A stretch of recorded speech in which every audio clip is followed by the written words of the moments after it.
वो 600 वर्ष पहले ज्ञान इन महापुरुषों को दिया था। उस समय ये कहा था कि धर्मदास प्रथम चरण जो था, जो परमात्मा सहस्री आए थे और मगर स्थान से सहस्री चले गए थे। परमात्मा ने कहा कि प्रथम चरण कलयुग निर्वाणा और तब मगर मांडू मैदाना। कबीर सागर कबीर वाणी 137 पृष्ठ पर ये वाणी लिखी है। और इसमें यह भी लिखा है कि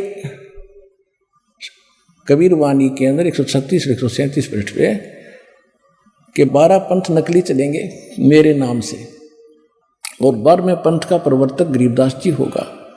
उसके द्वारा मैं अपनी महिमा की वाणी पुनः प्रकट करवाऊंगा। उस वाणी को कोई समझ नहीं सकेगा, ना गरीबदासी समझ सकेंगे, ना कबीर पंथी समझ सकेंगे। उस पंथ में मैं ही आऊँगा, फिर गरीबदास वाले पंथ में, फिर सब पंथों को मिटाकर एक पंथ चलाऊंगा। ये दास बेच दिया अपना कुत्ता परमात्मा ने अपने बच्चों को भौंक भौंक कर जगाने के लिए, और वो ज्ञान दे दिया सारा।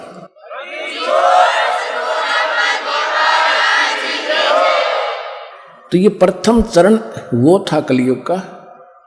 और फिर बिचली पीढ़ी बता दी कि एक बार काल का और परमात्मा का संवाद हुआ था।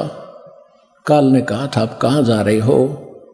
पहले तो बकवास करी थी, जो भगवान के सामने इसकी पार नहीं बसाई, तो इसने फिर फरियाद करी थी कि परमात्मा कहाँ जा रहे हो, कि मैं नीचे जाऊंगा और तेरी पोल खोलूंगा, सब्जियों को बताऊंगा तू भगवान नहीं है, तू काल है, तू कपटी है, या छुपा बैठा है, तेरा किसी को मालूम नहीं, तेरा भेद बताऊंगा और सत्य भक्ति दूंगा जो मेरे को मालिक ने दी है। परमात्मा अपने को छुपा कर यहाँ लीला कर रहे थे। यदि उस काल को पता चल जाए ये स्वयं भगवान खड़े हैं तो कलेजा फट जाता, उसका हार्ट अटैक हो जाता। तो इसलिए मालिक छुप कर आए, अपना भेद छुपा कर अपने आप को एक दास बताए कर यहाँ लीला करे हमारे लिए।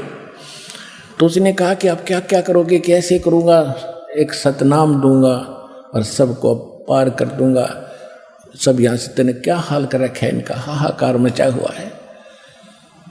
तो फिर इसने विनय की थी कि 3 युगों में जीव ना ले जाना भगवान, 4थे युग में कितने ले जाना।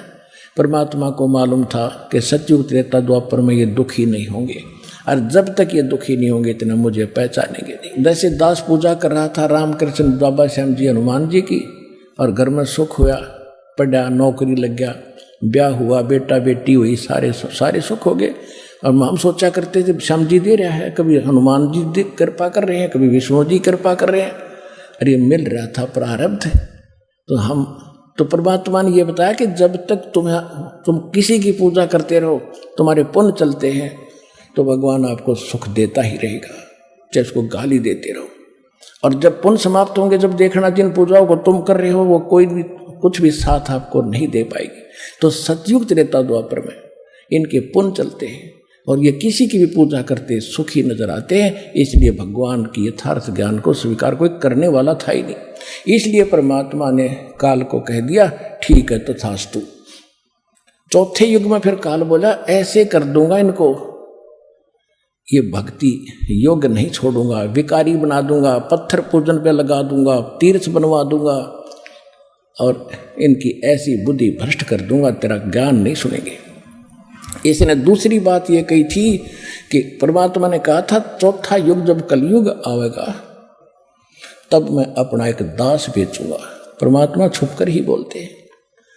तो इसने एक प्रार्थना की थी कि भगवान कलयुग में पहले मेरे दूत चले जा प्रचारक, उसके बाद अपने भेजना। परमात्मा बोला तथास्तु भाई, चलिए अभी तेरी मान ली।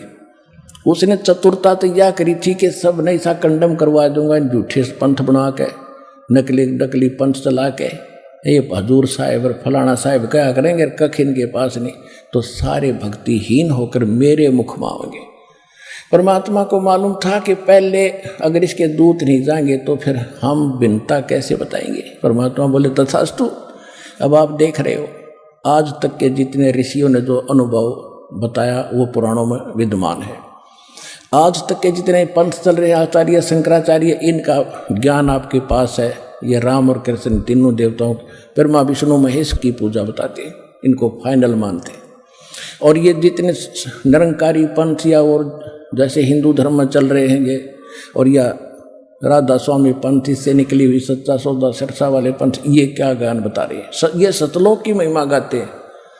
तो मालिक को मालूम था कि मेरा दास बाद में जाएगा, और ये अपना अनुभव बना बनू कर इनकी पुस्तकें छप चुकी होंगी, फाइनल हो चुका होगा, फिर वो बोल नहीं सकते कि हम ये ज्ञान नहीं देते, हम ये नाम नहीं देते। मेरा दास जाएगा, इनकी पोल खोलेगा, ऐसा इंस्ट्रूमेंट दूंगा उस दास को बना करके।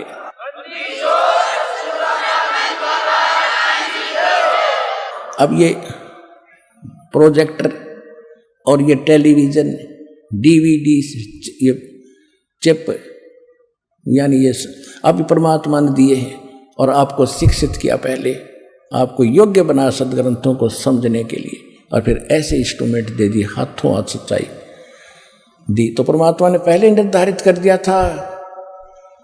धर्मदास जी ने कहा था कि भगवान आप तो कह रहे हो कि कलयुग के मैं पार करूंगा, कन्या गणों को पार करूंगा, ये अब तो कलयुग का अच्छा समय चल रहा है, अब भी आपकी कोई नहीं मान रहा। सन 1398 से 1518 के बीच की बातें धर्मदास जी कर रहे हैं। परमात्मा ने कहा कि कलयुग बीतता है 5500 बात, कहते हैं चौथा युग जब कलयुग आई, तब हम अपना अंश पठाई। काल फंद छूटे नर लोई, सकल सृष्टि परवानिक होई। धर्मदास जी को भगवान बता रहे थे कि चौथा युग जब कलयुग आओगा, मैंने उससे कहा था काल से, और सारी सृष्टि नाम लेगी और काल का फंद छूटेगा। फिर धर्मदास जी ने यह प्रश्न किया था, भगवान ये कैसी बात बनेगी? तो कहा था घर घर देखो बोध विचारा, सतनाम सब ठोर उचारा। कलयुग बीते 5500 पाचा, तब ये वचन मेरा होगा साचा। कलयुग बीत जावे जब एता, सकल प्राणी परम पुरुष पद चेता। ओए होए, कितने गूढ़ रहस्य इनके अंदर चंदवाणियों में, कि 5505 वर्ष जब कलयुग बीत जाएगा, तब ये मेरी बात सच्ची नजर आवेगी। धर्मदास जी जो मैं आज कह रहा हूं कि पूरे विश्व में घर घर में मेरी चर्चा चलेगी, घर घर में सतनाम की चर्चा होगी, भक्ति किया करेंगे। और जब 5505 कलयुग बीत जाएगा ना, जब ये मेरी बात सत्य साबित होगी, उससे पहले तक मुझे मूर्ख समझेंगे कि वैसे बकवास कर रखी है।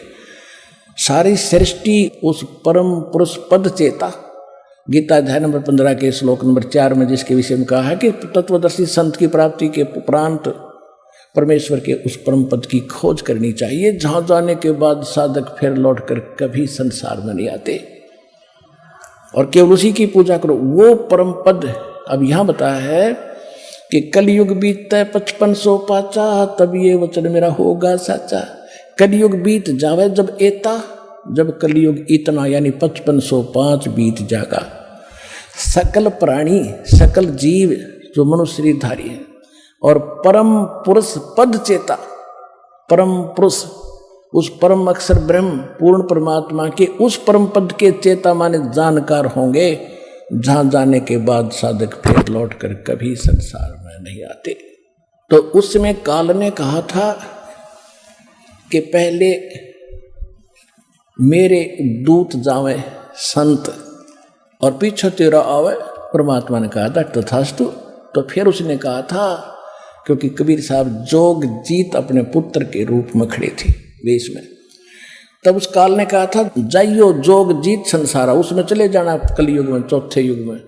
और जीव ने माने कहा तुम्हारा, जीव तुम्हारा कहा न माने, और हमरी ओढ़ हो बाद बखाने। और क्या कहा था कि तीर्थ व्रत और धाम बनाऊं, या विद जीवों को भरमाऊं, और अनेक पंथ चलाऊं, या विद जीवों को भरमाऊं। और फिर परमात्मा ने कहा था कोई बात नहीं, तो आप अपना काम करना, हम अपना करेंगे। तो आज आप देख रहे हो काल ने भी कसर नहीं छोड़ रखी। अभी कुछ दिनों में कितने पंथ चल गए। ये राधा स्वामी पंथ जैसे काबली की करोगी तो कितना उगेगा, क्योंकि अंग उग गया करे, घटिया चीज होती है जिसकी कति जरूरत ना। योड़ंगा, झाड़ी, बोझड़े, तो ये अपने आप उग गए। अरदास ने आज 17 साल हो गए लगभग, सन 1994 से आज 20 साल हो गए। और गला पड़ा लिया, जेल तक जा लिया, क्योंकि दास सत्य बोल रहे वो झूठ बोले, और झूठ यहाँ फैलती है बहुत तेजी से है, क्योंकि सत्य को फैलाने के लिए परमात्मा का सहयोग चाहिए। उसमें काल का साथ है, वो तो फैलेगा, सब ने स्वीकार है। जो कहे जहाँ जी ठीक है, बस उधर भी काल, सुनने वाला भी काल, सुनाने वाले भी काल, यानी सुनाने वाला भी काल का दूत, सुनने वाले बेचारे वो विद्यार्थी होते हैं, उनको जो टीचर बताओ उनको ऑब्जेक्शन नहीं, तो ऐसे बैठा दिया। अब ये ज्ञान फैलेगा, परमात्मा की सबको जरूरत है। जो नकलियों के फंस रहे हैं उनके भी कदे अकल में आवेगी, क्योंकि ना आवेगी दुखी होकर होंगे। ईवान लग रहे हैं 20-20 साल, 30-30 साल, 40-40 वर्ष राधा स्वामी धन धन सतगुरु में रहकर अब सर्वनाश करा कर यहाँ आते हैं इस ज्ञान को समझ कर। अब रोते हैं कि हमने तो नाश कर लिया, हे भगवान हमारा तो बेड़ा गर्क हो गया, कभी सत्यानाश हो गया। हम उनसे एक प्रार्थना करते हैं, वहाँ तुमने 20 वर्ष खो दिए, या 20 महीने दे देना दास को, और फिर देखना खेल। 20 महीने